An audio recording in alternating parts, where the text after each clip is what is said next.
ITC grand hotel Mumbai के आरामदायक होटलों में शुमार है। ठीक सुबह 7 बजे पुलिस होटल के कमरा नंबर 45 में पहुंच गई, जहां निक्की की लाश बेड पर पड़ी हुई थी।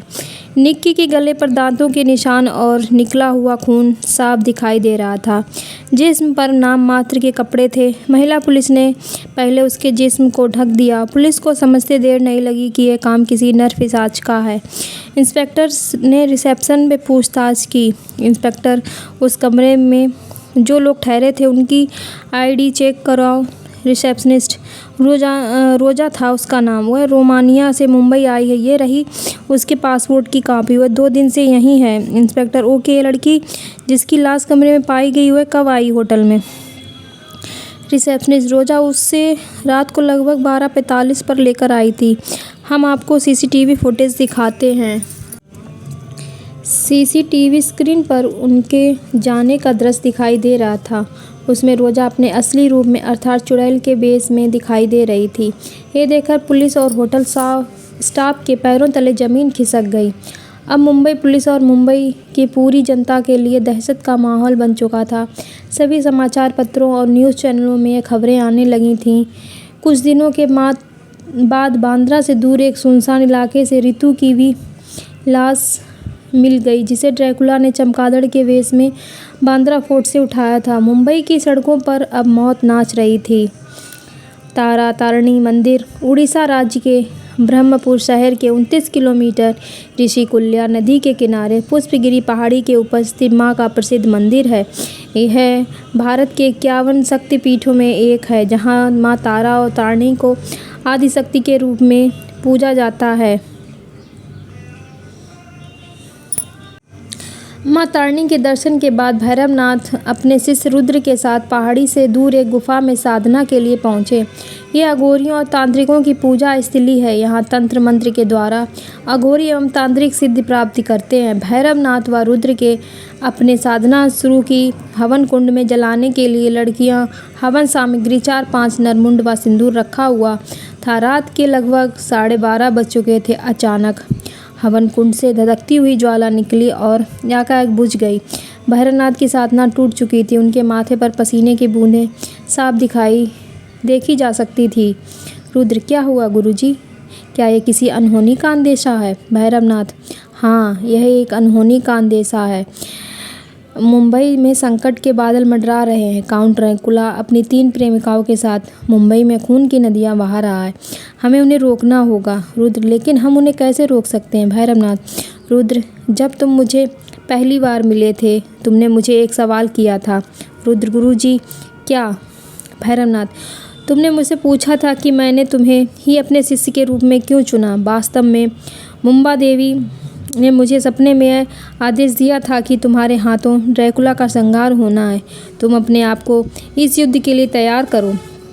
रुद्र, मुंबा देवी? भैरवनाथ, मुंबा देवी ने मुझे 7 साल पहले ही बता दिया था कि काउंट ड्रैकुला मुंबई में खून की होली खेलने आ रहा है। मुंबई को मुंबा देवी की धरोहर माना जाता है। मुंबई देवी के समुद्र की बेटी थी। माना जाता है यह वजह है कि कोई भी संकट समुद्र से मुंबई पर नहीं आया, लेकिन आज ड्रैकुला और उसकी प्रेमिकाएं समुद्र के रास्ते में ही आए हैं और हमें पूरी मुंबई को बचाना है। रुद्र, कैसे गुरुदेव? भैरवनाथ, अभी तक तुम 4 धाम, 12 ज्योतिर्लिंग और लगभग 35 शक्तिपीठ के दर्शन कर चुके हो। वहाँ साधना कर चुके हो। मैंने तुमको बड़े से बड़े पिशाचों को काबू करना सिखा दिया है। अब तुम काउंट ड्रैकुला से लड़ने के लिए पूरी तरह तैयार हो। रुद्र, मैं ड्रैकुला से लड़ूंगा गुरुजी। भैरवनाथ, सिर्फ लड़ना ही नहीं है, उसे परास्त भी करना है। रुद्र, जी गुरुजी। भैरवनाथ, हमें अघोरियों और नागा बाबाओं से आमतौर पर लोगों को डर ही लगता है, परंतु ये सच्चाई है कि अघोरियों और नागा साधुओं ने हिंदू सनातन धर्म को जीवित कर रखा है। हम निर्वस्त्र होकर हिमालय की बर्फीली पहाड़ियों पर तपस्या करते हैं, जहाँ तापमान 0 डिग्री में रहता है।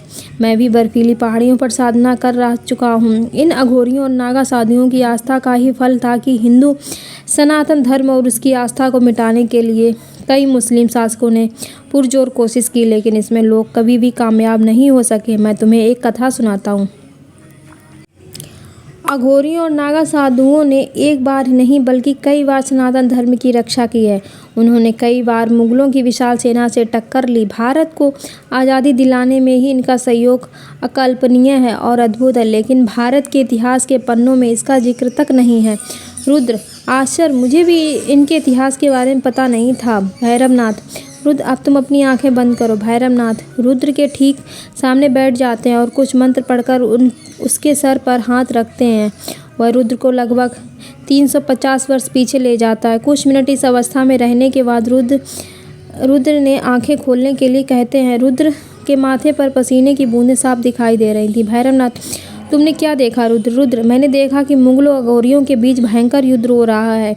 मैंने युद्ध में अपने आपको देखा। मैंने देखा कि मैं मुगलों की सेना को मारकर आगे बढ़ रहा हूँ, लेकिन हमारी सेना उस समय मुट्ठी भर ही थी। उनकी सेना बड़ी तेज़ी से आगे बढ़ रही थी। मैं घायल हो चुका था। तभी मैंने अपने आप को दुश्मनों से घिरा पाया। मुझे लग रहा था कि वह मृत्यु निश्चित है, लेकिन तभी मेरे पीछे की पहाड़ियों से अघोरियों और नागा साधुओं की विशाल सेना हर हर महादेव का नारा लगाते हुए आगे बढ़ने लगी। उनके हाथ में विशाल भले त्रिशूल और तलवारें थीं।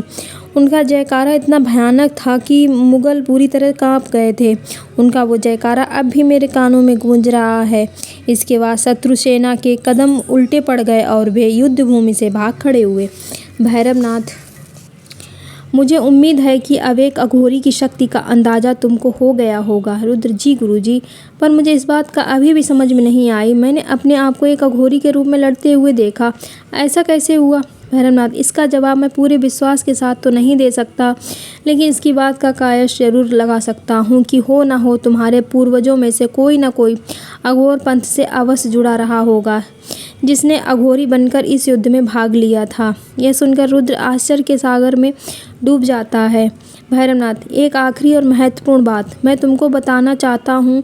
ड्रैकुला यहाँ केवल एक उद्देश्य से आया है, चित्रा को प्राप्त करने। रुद्र, चित्रा? आप किस चित्रा की बात कर रहे हैं गुरुजी? भैरवनाथ, मैं तुम्हारी प्रेमिका चित्रा वर्मा की बात कर रहा हूँ, जो अब वकील बन चुकी है और जिसको आज भी तुम्हारा इंतजार है। ड्रैकुला कभी ट्रांसल्वेनिया का राजा हुआ करता था। वह युद्ध में गया जहाँ उसने दुश्मनों को घुटने टेकने पर मजबूर कर दिया था, लेकिन शत्रु के एक गुप्तचर ने ड्रैकुला की रानी को यह सूचना दे दी थी कि वह युद्ध में मारा गया। यह सुनकर उसने आत्महत्या कर ली। जब ड्रैकुला युद्ध से आया तो रानी बिल्कुल मौत के करीब थी। उसने ड्रैकुला से वादा किया कि हम अगले जन्म में फिर मिलेंगे। ड्रैकुला अपनी रानी से अत्यधिक प्रेम करता था।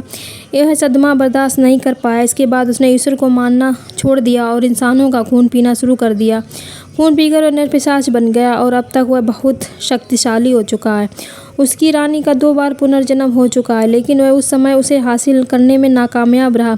अब उसने अपनी तंत्र शक्ति से यह पता लगा लिया है कि उसकी रानी का पुनर्जन्म मुंबई में हुआ। चित्रा ही उसकी रानी है, जिसे वह किसी भी हालत में पाना चाहता है। अपनी शक्ति को और बढ़ाने के लिए मुंबई के लोगों का खून पी रहा है। इस कार्य में उसका साथ उनकी 3 प्रेमिकाएं दे रही हैं, जो उसे बहुत चाहती हैं। वे तीनों भी नरपिशाचनियां हैं। रुद्र, तुमने इस समय के लिए भगवान शिव से त्रिशूल प्राप्त किया है। अब वक्त आ गया है कि इस त्रिशूल से तुम ड्रैकुला पर संहार करो। रुद्र अपना त्रिशूल उठाकर खड़ा हो गया। रुद्र, गुरुजी, मैं ड्रैकुला से भिड़ने के लिए तैयार हूँ। मैं उसको इस मकसद में कभी भी कामयाब नहीं होने दूंगा। मैंने उसे यमलोक पर पहुँचा कर ही दम लूँगा। भैरवनाथ, मैं अपनी योग शक्ति से वाराणसी के प्रमुख अखाड़ों के संचालकों को मुंबई यात्रा के बारे में बता देता हूँ। फिर हम मुंबई की तरफ चलने की तैयारी करते हैं। रुद्र, जी गुरुजी। भैरवनाथ अपनी योग शक्ति से अघोरी एवं नागा साधु अखाड़ों के प्रमुख संचालक को मुंबई यात्रा का मैसेज देते हैं। आगे की कहानी सुनने के लिए चैनल को लाइक करें, शेयर करें एंड सब्सक्राइब करें।